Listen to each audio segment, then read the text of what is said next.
বিসমিল্লাহির রহমানির রহিম। সম্মানিত দেশবাসী ও দর্শক শ্রোতা, আসসালামু আলাইকুম। আপনারা নিশ্চয় অবগত আছেন যে গত 10 তারিখ থেকে মে মাসের 13 তারিখ পর্যন্ত একযোগে সারা বাংলাদেশে এসএসসি দাখিল সমমান ও কারিগরি বা ভোকেশনাল পরীক্ষা চলছে। আপনারা নিশ্চয় অবগত আছেন যে আমরা যখন এসএসসি পরীক্ষা দিয়েছি সেই 70-এর দশকের শেষের দিকে অথবা 80-র দশকের প্রথম দিকে, তখন এসএসসি পরীক্ষা হতো মার্চ মাসের প্রথম সপ্তাহে। ওয়েদারটা ছিল নাতিশীতোষ্ণ, নয় শীত নয় গরম, ফ্যান ছাড়তে হতো না, সেরকম রৌদ্র ছিল না, সেরকম গরমও ছিল না। দীর্ঘদিন ব্যাপী পরীক্ষা প্রতিদিন 2 বেলা পরীক্ষা চলতো।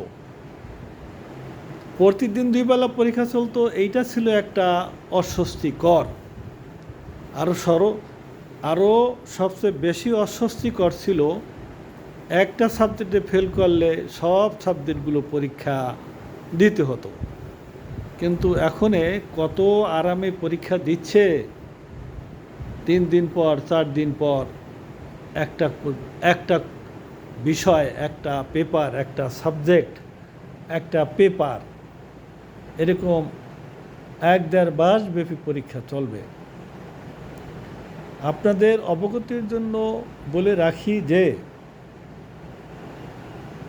পরীক্ষাটা মার্চ মাসের প্রথম সপ্তাহে, এইটাই ছিল সবচেয়ে বেশি উপযুক্ত সময়।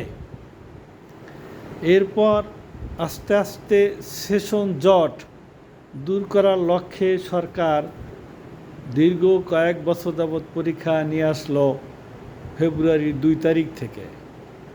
এই ফেব্রুয়ারির 2 তারিখ থেকেই পরীক্ষা চলছিল, কিন্তু করোনা কারণে পরীক্ষাটা আবার একটু সরে গেল।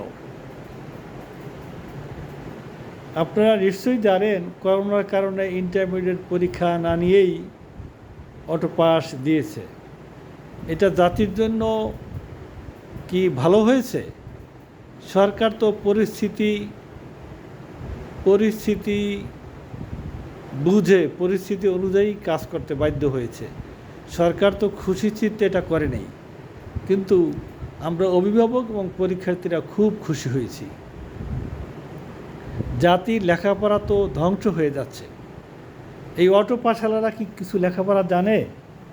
আজকে কয়েক বছর যাবৎ এসএসসি ইন্টারমিডিয়েট কিছু কিছু বিষয়ে অটো পাস চলছে।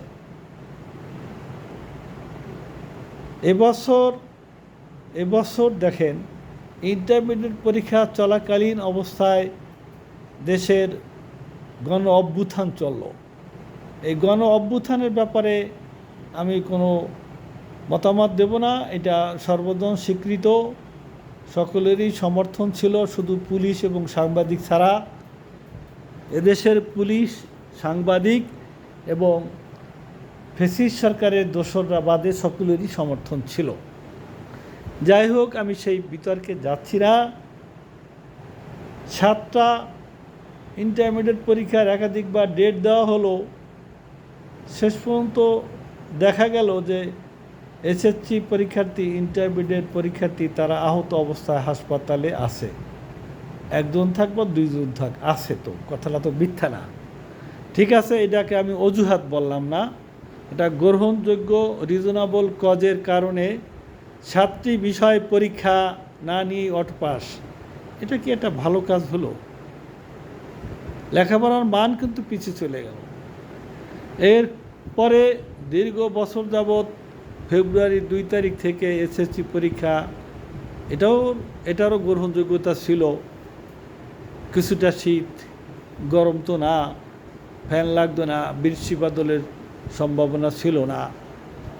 এত কথা বলছি এই কারণে যে এবছরও ছাত্ররা এসএসসি পরীক্ষা পিছানোর জন্য অনেক চেষ্টা করেছে, কিন্তু অযৌক্তিক চেষ্টা করলেই তো হবে না। এসএসসি পরীক্ষা পিছিয়ে নেওয়ার কোনো যুক্তি নাই। এটা পিছিয়ে নিলে ইন্টারমিডিয়েট পরীক্ষা কখন নেবে? এভাবে ছাত্ররা যা বলবে তাই সরকার মেনে নেবে? তিতুমির কলেজকে বিশ্ববিদ্যালয় করবে, সরওয়ার্দী কলেজকে বিশ্ববিদ্যালয় করবে, যা বলবে বিশ্ববিদ্যালয়ের দাম নাই, রাস্তার মোড়ে মোড়ে একটা করে বিশ্ববিদ্যালয় করে দিবে। পলিটেকনিকের ছেলেমেয়েরা আন্দোলন করতেছে 6 দফা দাবি। তাদের 6 দফা দাবি সম্পর্কে আমার ধারণা নেই, আমি কোনো মতামত দেব না। তবে এসএসসি পরীক্ষাকে সামনে রেখে যে আন্দোলন, সরকারকে জিম্মি করে এসএসসি পরীক্ষার্থী অভিভাবকদেরকে বেকায়দায় ফেলে এই আন্দোলনটা যাতে না করে। আর আমি এত কথা বলতেছি, তার মূল কথাই এখনও যায়নি। সেটা হলো এই যে এপ্রিলের 10 তারিখ থেকে পরীক্ষা শুরু হয়েছে। এইটা বৈশাখ মাস, এই কালো বৈশাখী, কয়েকদিন পরপরই পরীক্ষার সময় অত্যন্ত কালো বৈশাখী, ঝড় ঝাপটা, বিদ্যুৎ থাকে না, আকাশে বিদ্যুৎ চমকায়, এদিকে বিদ্যুৎ থাকে না, আকাশে বিদ্যুৎ চমকায়, মেঘে ডাকে, কালো মেঘে ছেয়ে যায়, বৃষ্টি, অনেকের টিনের ঘর, অনেক পুরানা বিল্ডিং, আমার 137 বছরের বিল্ডিং, তার কোনো রুম দিয়া পানি পড়ে, অনেক বিদ্যুৎ থাকে না। তো এই অবস্থায় পরীক্ষা নেওয়া কঠিন হয়ে যায় না?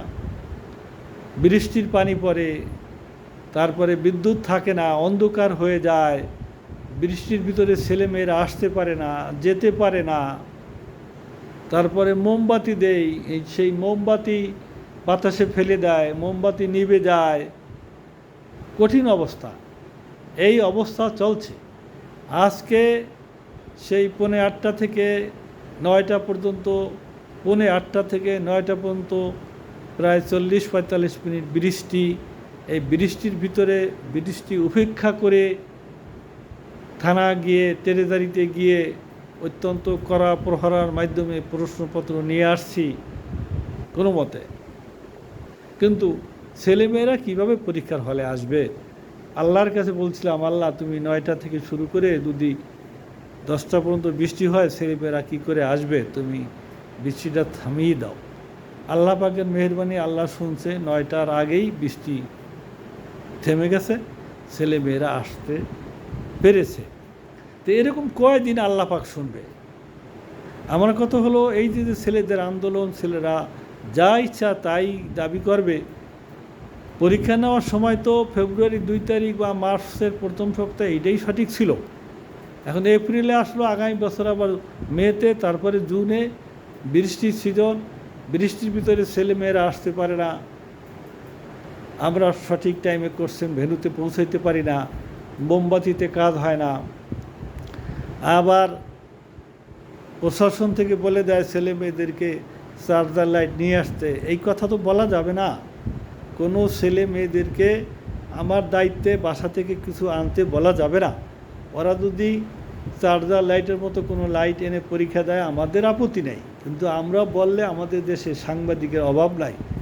সাংবাদিকরা বলবে আপনারা তো নিজেদের দায়িত্ব ওদের উপরে চাপিয়ে দিয়েছেন, আপনারা নিজেদের দায়িত্ব অবহেলা করে, নিজেদের দায়িত্ব নিজেরা পালন না করে ওই কোমলমতি শিশুদের উপরে নিজেদের দায়িত্ব চাপিয়ে দিয়েছেন। এরকম কথা সাংবাদিকরা লিখবে। আমাদের দায়িত্ব আমরা পালন করি। বিদ্যুৎ তো আমাদের পক্ষে তৈরি করা সম্ভব না। আমরা 20 টাকা একটা মোম 20 টাকা, 20 টাকা করে আমি 50টা মোম, 4 ডজন মোম কিনেছি 20 টাকা করে। সেই মোম দেব, বাতাসে নিভে গেলে আমি করব কি? জানালা খোলা যায় না, বৃষ্টির পানি আসে, বাতাস আসে। আর আমি চার্জার লাইট আনতে বললে সাংবাদিকরা বলবে আপনি নিজের দায়িত্ব এড়িয়ে গেছে, নিজের দায়িত্ব নেন নাই, নিজের কাঁধে দায়িত্ব নেন নাই, দায়িত্ব ছেলে মেয়েদের কাঁধে দিয়ে দিয়েছেন। ওরা বাপ মারে চাপ দিয়া ওই কী বলা হয় চার্জার লাইট কিনেছে। এই দায়িত্ব আমরা নেব না। আমি এই ব্যাপারে দেশের সচেতন মানুষ এবং সরকারের দৃষ্টি আকর্ষণ করছি। আসসালামু আলাইকুম ওয়া রাহমাতুল্লাহি ওয়া বারাকাতুহু।